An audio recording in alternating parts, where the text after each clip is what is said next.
Eh bien, nous aussi, on vous souhaite cordialement la bienvenue. Nous vivons à une époque assez excitante, à une époque marquée par les changements qui nous apportent aussi des défis. Les nouvelles technologies, les innovations nous mettent tous les jours devant de nouveaux défis. Notre vie quotidienne notamment change actuellement à cause du corona.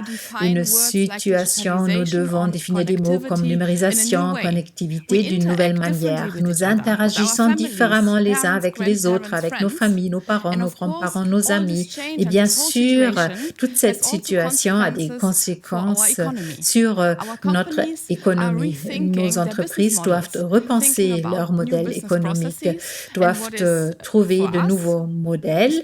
Et notamment pour nous, ce qui est intéressant à cet égard, c'est leur besoin de mettre l'accent sur de nouveaux besoins en matière d'intralogistique. Donc, nos clients, ces dernières semaines, nous ont fait parvenir beaucoup de demandes en matière de restructuration des entreprises, des entrepôts pour être plus flexibles, plus indépendants du travail et pour avoir une gestion plus intelligente des entrepôts. Le fait que les gens pensent à la restructuration des entrepôts est comme de la musique à mes oreilles.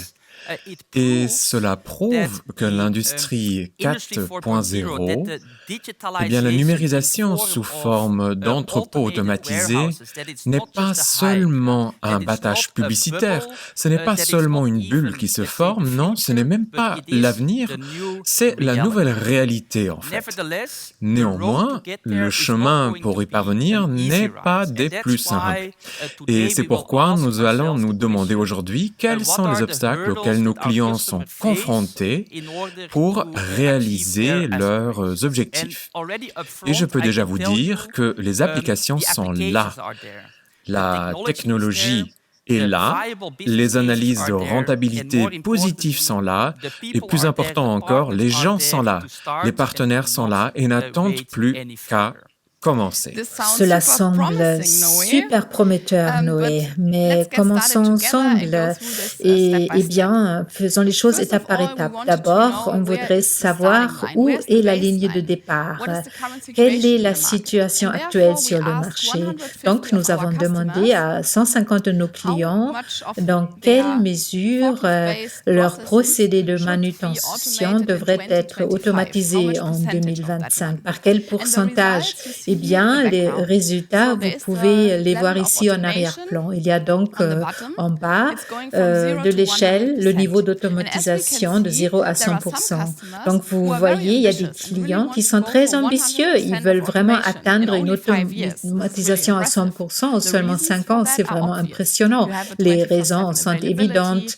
Être disponible 24 heures sur 24. Les processus sont très efficaces grâce à l'automatisation et c'est aussi dû à des raisons de sécurité. C'est pour ça que les entreprises optent pour l'automatisation. La majorité des clients optent pour 50% d'automatisation et même cela est impressionnant. Donc, dans l'espace de 5 ans, il y a eu ce transfert. Tout doit être automatique. Pour être clair, c'est là que nos clients ont dit vouloir aller. C'est leur vision, leurs objectifs. Examinons maintenant la situation actuelle, le statu quo, qui nous donnera une image légèrement différente lorsque nous avons demandé à nos clients quelle partie de votre manutention est automatisée aujourd'hui. Et ce que nous voyons à gauche, c'est un nombre très élevé. Plus de 50% de nos clients réalisent encore aujourd'hui la majorité de leur processus ou de leur transport manuellement. Cela signifie que pour atteindre ce taux d'automatisation de 50% en moyenne, il reste encore beaucoup de chemin à parcourir et de nombreux obstacles à surmonter. Donc, comme nous l'avons dit, nous nous sommes posé la question de savoir ce qui vous retient, pourquoi pourquoi le marché semble être un peu prudent et ce que nous pouvons faire pour franchir ces étapes. Oui, c'est exactement ce qui nous intéresse. Les obstacles, de votre point de vue, c'est quoi? On a reçu toutes sortes de réponses lorsque nous avons fait le sondage et nous avons pu définir 4 grands groupes de problèmes auxquels vous êtes confrontés lorsqu'il s'agit de premières réflexions sur l'automatisation. La première question qui se pose concerne les processus. Mes propres processus ne sont-ils pas trop complexes pour être couverts par l'automatisation? Le deuxième sujet concerne la technologie. La technologie dont nous avons besoin est-elle disponible et est-elle suffisamment mature? Car je ne voudrais pas être le premier à essayer quelque chose de nouveau qui finalement n'est pas fiable. Troisième aspect que nous avons découvert comme étant un obstacle principal, c'est la question de l'investissement. N'est-il pas tout simplement trop coûteux d'investir dans l'automatisation? Et même si ces 3 sujets sont abordés, il paraît que l'obstacle qui persiste est celui de savoir comment commencer. Quel est le bon premier pas dans la direction de l'automatisation? Et on voudrait parler de cela avec vous aujourd'hui.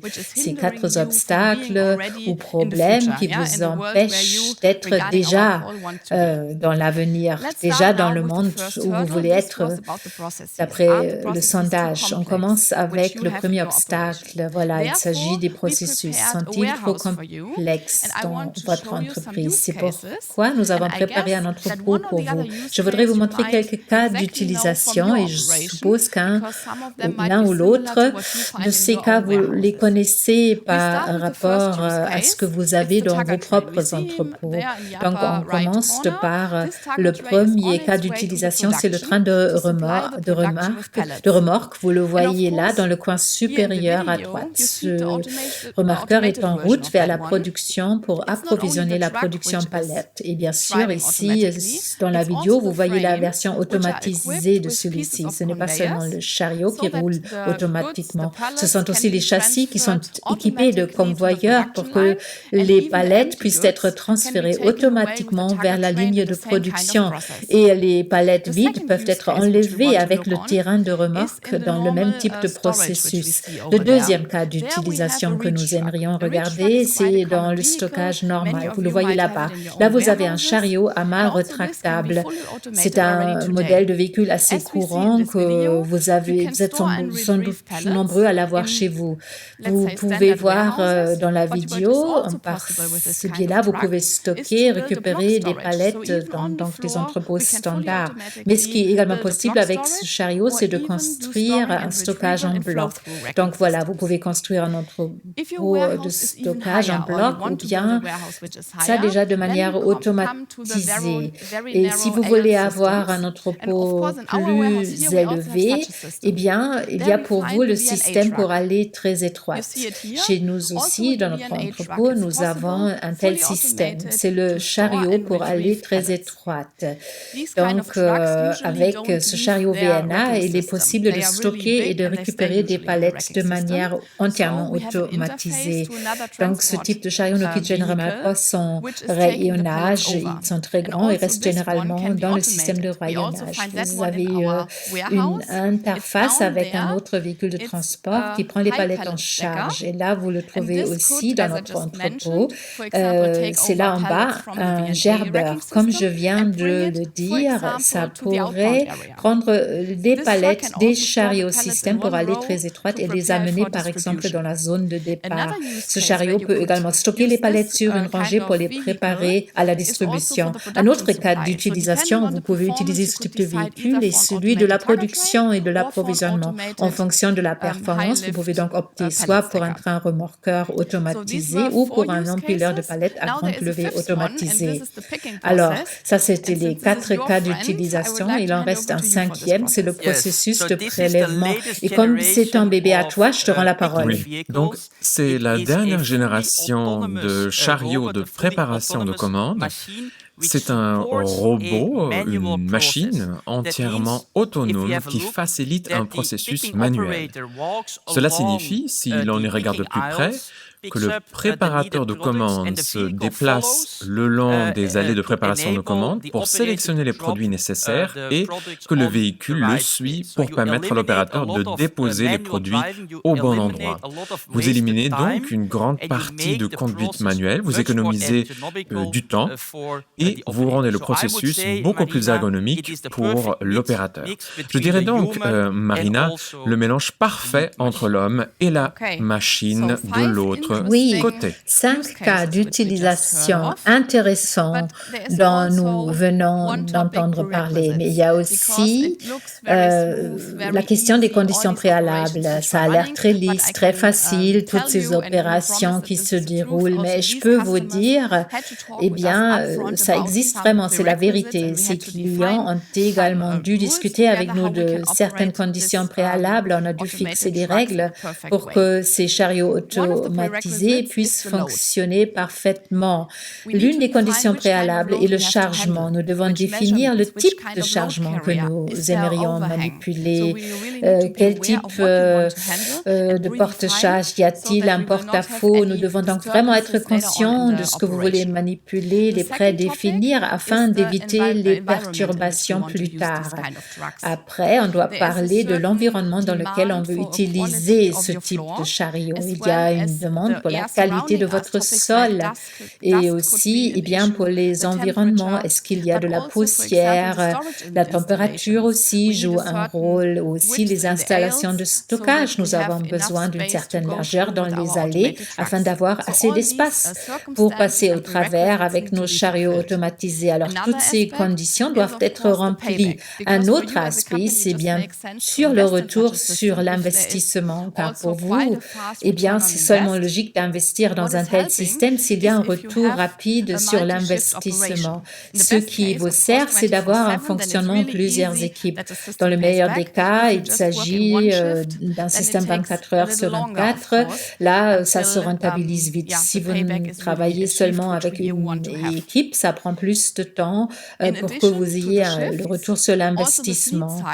En sus de la question des équipes, la taille de la flotte est également un facteur décisif pour que ça soit vraiment attractif économiquement parlant. Si vous avez juste un processus qui est géré par un seul véhicule, c'est difficile d'avoir rapidement un retour sur l'investissement parce que vous avez des coûts fixes, par exemple pour la programmation de la commande et du pilotage du système. Si vous avez un processus avec plusieurs chariots, parce que les performances sont plus élevées, ces coûts fixes qui sont engendrés une fois peuvent être répartis sur une flotte plus importante. Donc voilà, l'affaire, c'est comme ça part comme une lettre à la poste. Ceci dit, on aimerait maintenant regarder de plus près la technologie, car voilà, c'est très intéressant. Oui, absolument. En ce qui concerne la technologie AGV de chariot automatisé, je pense qu'il faut bien sûr reconnaître que les AGV existaient déjà depuis un certain temps. Ces dernières années, l'intérêt est devenu rapidement plus important, mais les premiers systèmes AGV ont été commercialisés dès les années 70-80. Et les systèmes sont généralement basés sur des machines qui ressemblent à peu près à celles-ci. Il est évident que les différents fournisseurs ont des formes différentes, de différents designs, mais en principe, les véhicules ont des composants de base similaires. Vous voyez donc un chariot avec sur le dessus une sorte de kit d'automatisation, une unité de contrôle dans laquelle sont intégrés les scanners laser, les composants de navigation, mais aussi le cerveau de la machine, le logiciel, l'ordinateur qui dirige les roues motrices et oriente le véhicule pour qu'il aille à gauche, à droite, vers l'avant ou vers l'arrière. En plus de ce boîtier de commande, de nombreux capteurs et composants sont également intégrés, comme par exemple les capteurs de sécurité surtout. La sécurité des AGV est un aspect très important. C'est pourquoi nos AGV sont également équipés d'un champ de sécurité 360 degrés. Ainsi, chaque fois qu'un obstacle, une personne est détectée aux alentours alentours du véhicule, eh bien, ce véhicule ralentit et s'arrête même afin d'éviter tout risque de collision. En plus de cela, il y a bien sûr des composants supplémentaires comme une interface d'utilisation. Il faut également avoir des capteurs de détection de charge. Vous pouvez imaginer que si vous soulevez une palette, disons à 10 mètres de hauteur, avant de la déposer, vous devez vous assurer que tout est comme il faut. Le sol n'est peut-être pas aussi régulier que vous le pensiez. La palette est peut-être un peu plus lourde, le mât se plie légèrement. Ce qui signifie qu'au final, vous devez vous repositionner et récalibrer en fonction de l'environnement que vous détectez. Et ce sont généralement des composants, des modules qui sont intégrés dans le véhicule afin de garantir une manutention fiable.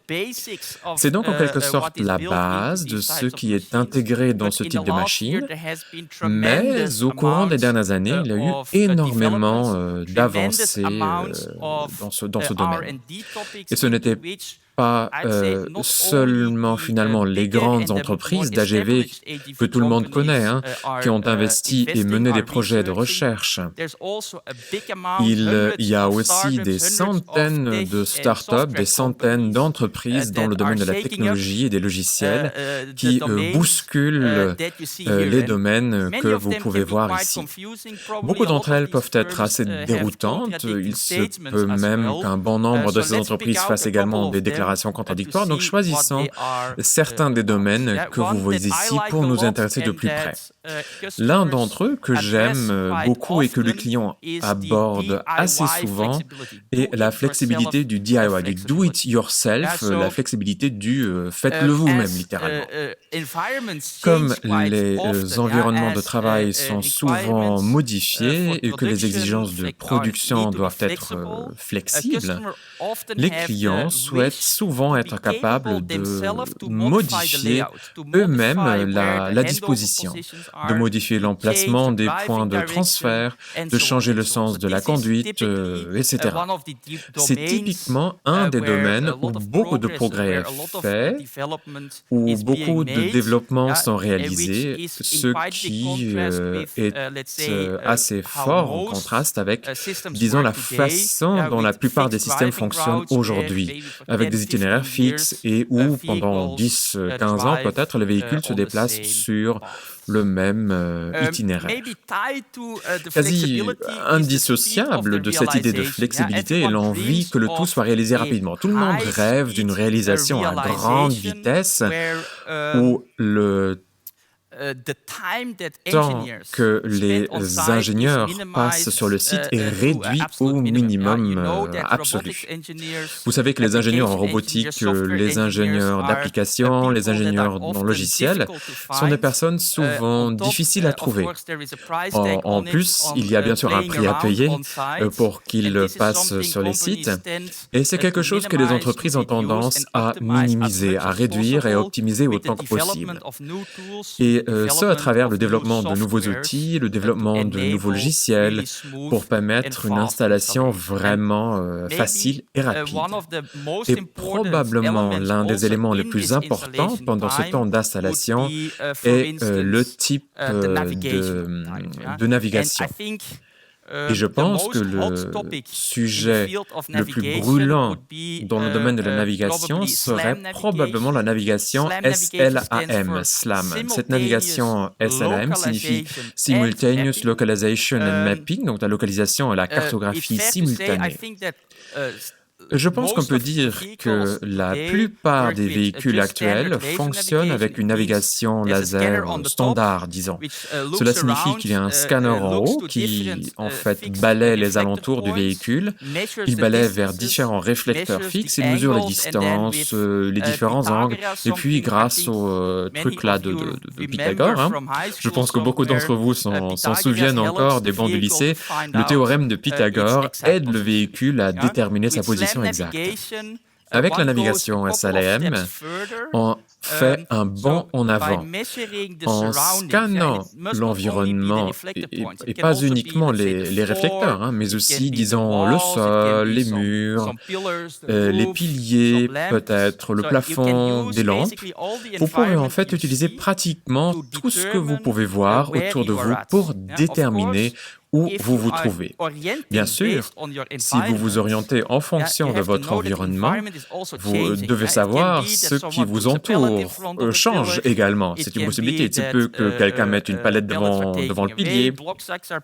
Il se peut que des palettes soient déplacées, que des sacs bloquent un itinéraire.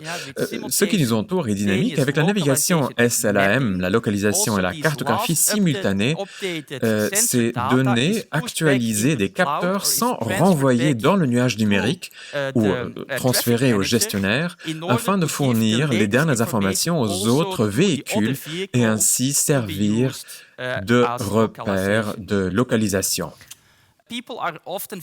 Les gens sont souvent submergés par toutes ces technologies et ne savent pas toujours quoi en faire. Alors, quand les gens reviennent de salons commerciaux, de séminaires, ils viennent souvent me voir en me disant « Noé, je sais enfin ce que je veux. Je veux l'AGV pilote. Il faut qu'il soit autonome. Il faut qu'il évite les obstacles. Je dois avoir la navigation SLAM, évidemment. Et je veux aussi qu'il vole vers la Lune. Allez. Je veux dire qu'à un moment donné, cela devient vraiment ridicule et il faut garder les pieds sur terre et nous concentrer vraiment sur l'analyse du cas d'utilisation potentiel, sur les exigences, sur l'utilisation et les charges qui seront à transporter afin que nous puissions vous aider à concevoir un système, de vous aider à obtenir le bon équipement avec le bon logiciel afin de réaliser le travail nécessaire. C'est un peu le dilemme auquel nous sommes confrontés et nous vivons un peu dans une époque où plus une chose est sexy, en fait, plus elle attire l'attention. Cependant, je pense qu'il y a des innovations, des développements en cours qui peuvent être encore plus importants et encore plus utiles pour vous en tant que client, bien qu'il ne soit peut-être pas aussi attrayant dès le départ. Je vous donne juste un exemple. Ce que vous voyez ici, vous voyez 3 chariots, ils se ressemblent beaucoup. Vous avez le gerbeur à palette à grande levée, ils font 2 à 3 mètres de hauteur.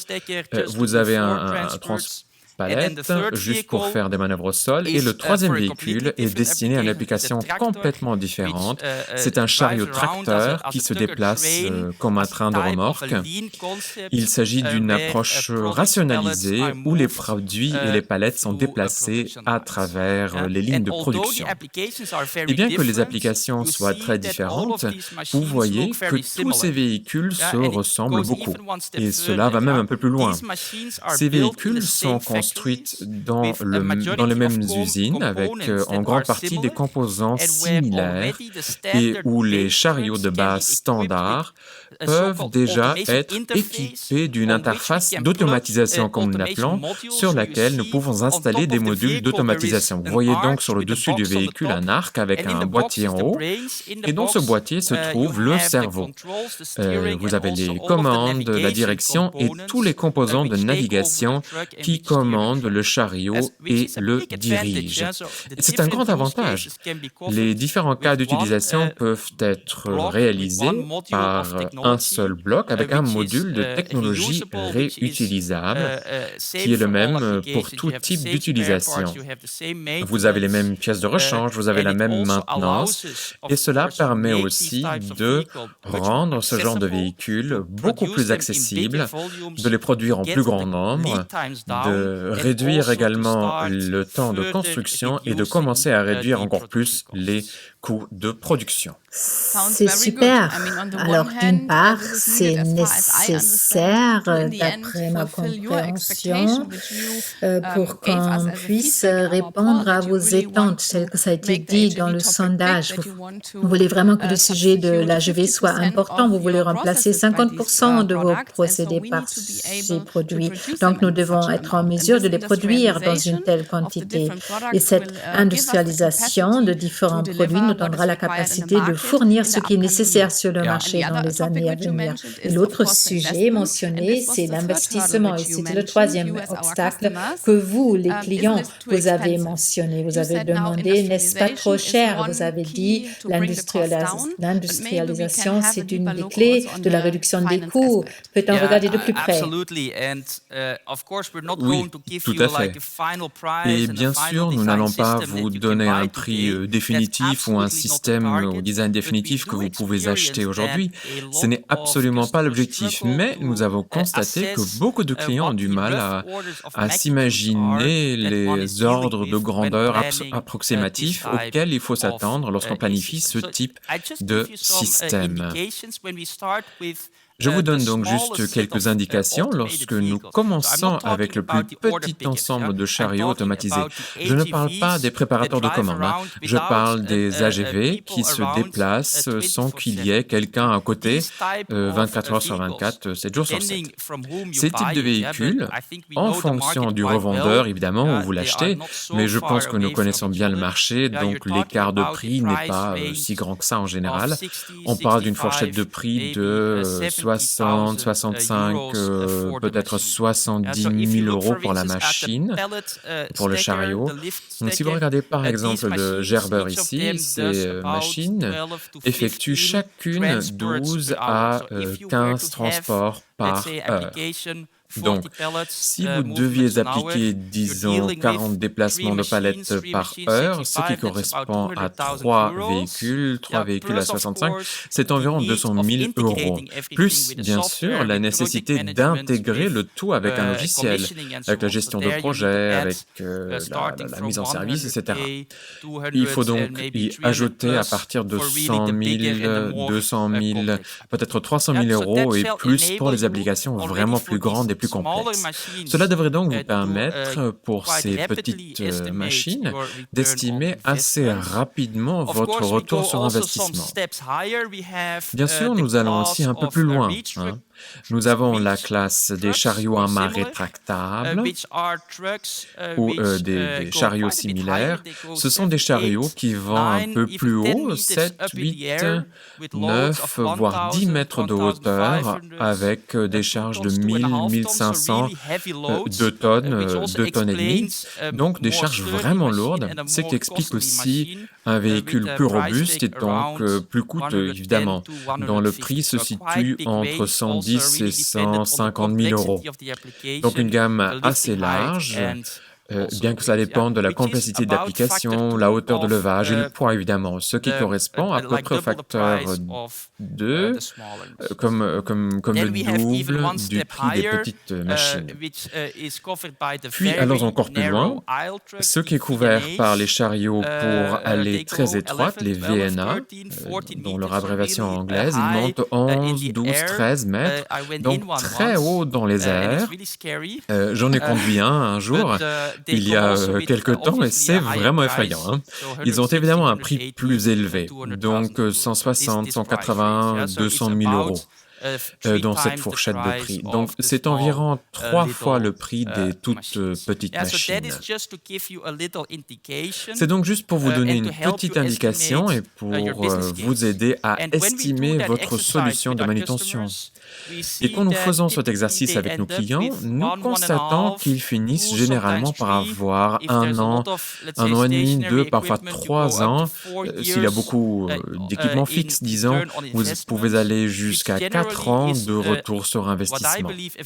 C'est ce que je considère en général comme un investissement très intéressant, surtout si vous savez que ce genre de système a une durée de vie de 10-15 ans avec une bonne maintenance. C'est donc un bon investissement.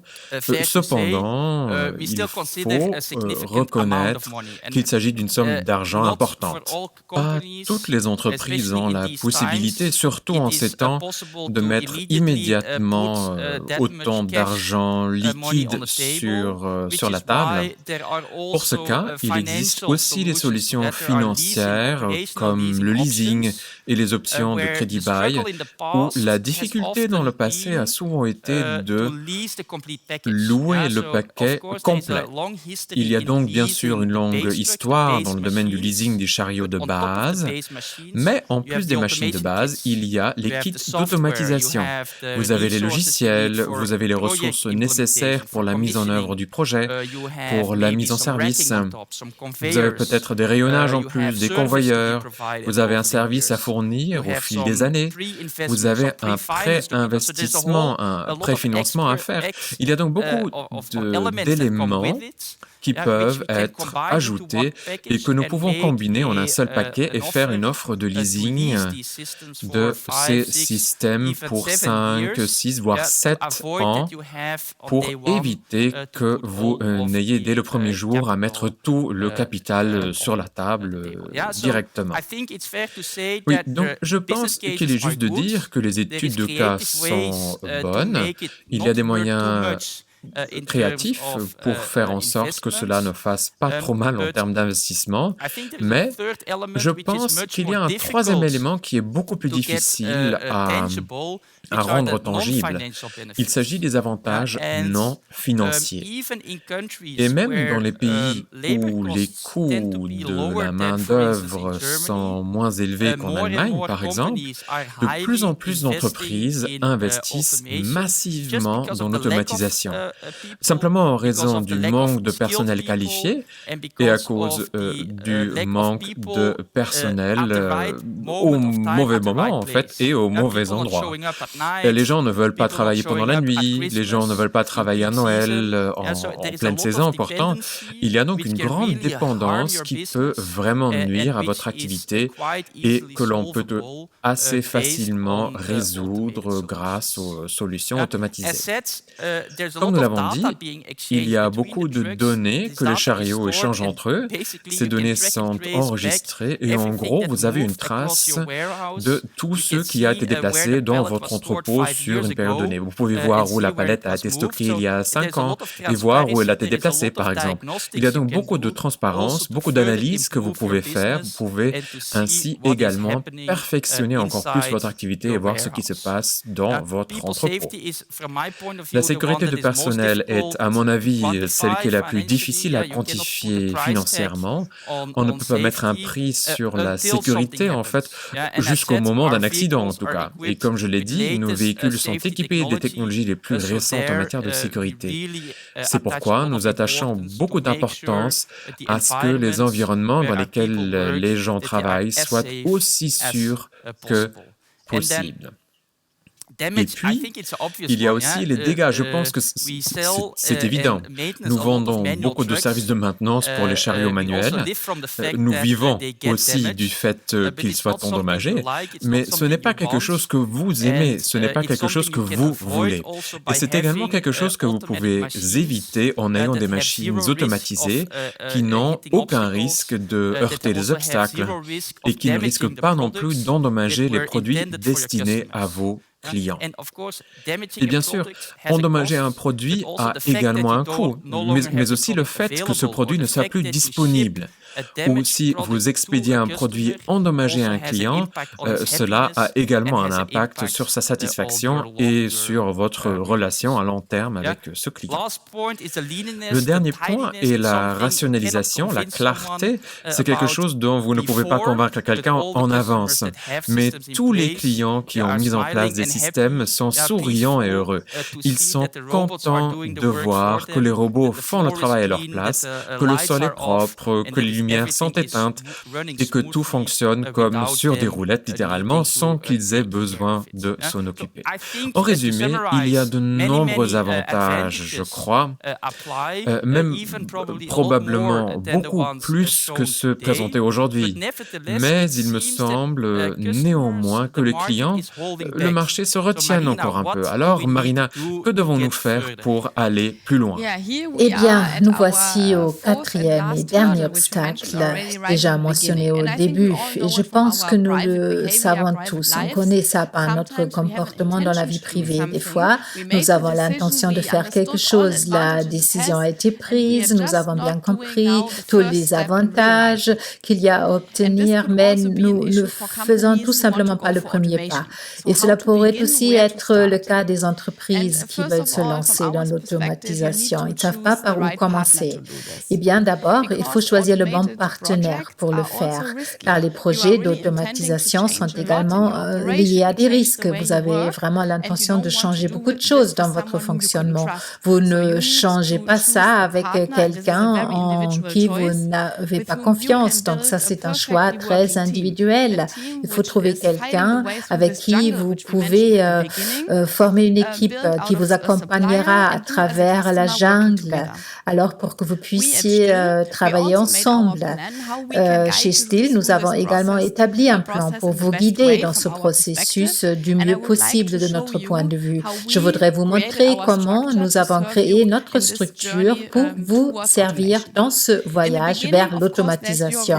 Au début, bien sûr, il y a votre demande avec vos exigences. Donc, ça peut être défini de manière différente. Par exemple, vous avez déjà un processus clair à l'esprit, vous connaissez les performances de ce processus, les stations de transfert, vous avez déjà une idée assez précise de l'aspect final de votre automatisation, de votre installation automatisée. Mais il se peut aussi que vous veniez tout juste de prendre la décision d'opter pour l'automatisation sans avoir pour autant une idée quel sera le processus le mieux adapté à votre activité. Donc là, on commencera à travailler avec vous. On va vous envoyer tout d'abord un de nos consultants intralogistiques, comme nous le voyons ici. Donc, le consultant intralogistique se rendra sur place chez vous, vous accompagnera à travers votre entrepôt, examinera le processus dont vous avez besoin et vous pourrez définir et choisir ensemble le processus qui convient le mieux pour commencer, car nous vous déconseillons vivement d'utiliser le processus le plus complexe pour votre premier projet d'automatisation. Il est beaucoup plus facile de commencer tout d'abord par le processus le plus simple et d'agrandir ensuite pour recouvrir l'ensemble de l'usine. Donc d'abord, il faut que vos employés aient la possibilité de connaître un tel système et de grandir avec lui. Si vous décidez de travailler avec un consultant intralogistique, vous allez recueillir l'ensemble des données relatives à ce processus, vous ferez l'analyse ensemble. Voilà, c'est à vous de fournir les données. Le consultant intralogistique va les analyser. Donc après, un premier concept pour l'automatisation peut être défini. Après, vous travaillerez avec l'un de nos ingénieurs commerciaux. Donc, le projet du concept est transmis à l'ingénieur commercial, mais si vous avez déjà une idée précise, vous pouvez commencer par notre ingénieur commercial. Sa tâche consiste à élaborer un concept d'automatisation très détaillé. Vous pouvez discuter avec lui la manière dont le pilotage fonctionnera, expliquer à quoi ressembleront les stations de transfert dans les différents domaines. Donc, il vous préparera un devis. Si après, vous décidez de travailler avec Stihl, votre projet sera confié à notre responsable des opérations. Vous le voyez ici, il est très important pour vous, car après ce moment de la vente jusqu'au début de la production, ce dont vous vous réjouissez parce que vous voulez travailler avec le système AGV, mais il y a des semaines, voire des mois qui vont s'écouler pour mettre en œuvre les produits normalement, parce qu'il s'agit de plusieurs AGV. Donc voilà, il faut définir le parcours à suivre, faire la programmation. Et là, le responsable des opérations, c'est votre personne de contact. Il sera sur place. Il résout les problèmes qui peuvent voir le jour lors de la période de mise en œuvre, qui est toujours liée à des défis. Il faut faire des adoptions, il faut prendre des décisions. Et c'est pourquoi cette personne est si importante pour vous. Voilà, elle vous est dévouée. Elle se concentre sur la réalisation de votre projet. Après le démarrage de la production, voilà, tous les AGV fonctionnent. Vous avez une autre personne de contact, c'est notre technicien de service. Voilà, nous, à titre d'entreprise, avec notre histoire, notre arrière-contexte, nous avons un vaste réseau de techniciens de service. Lorsque nous vendons des AGV, nous faisons en sorte qu'il y ait des techniciens de service proches de votre entrepôt qui soient notamment formés pour vos produits en cas de problème ou en cas de besoin de maintenance. Donc, en fin de compte, notre structure, notre philosophie de partenariat, c'est donc nous sommes disponibles pour vous, quelle que soit la phase d'automatisation dans laquelle vous vous trouvez. Si c'est juste le début, juste une idée vague, on peut vous soutenir en vous conseillant. Même si vous avez déjà une idée précise, on peut vous guider à travers le reste de la jungle. Après, comment est-ce que ça peut se présenter? Eh bien, peut-être c'est comme ça. Voilà, c'est un peu le calme qui règne dont Noé a parlé.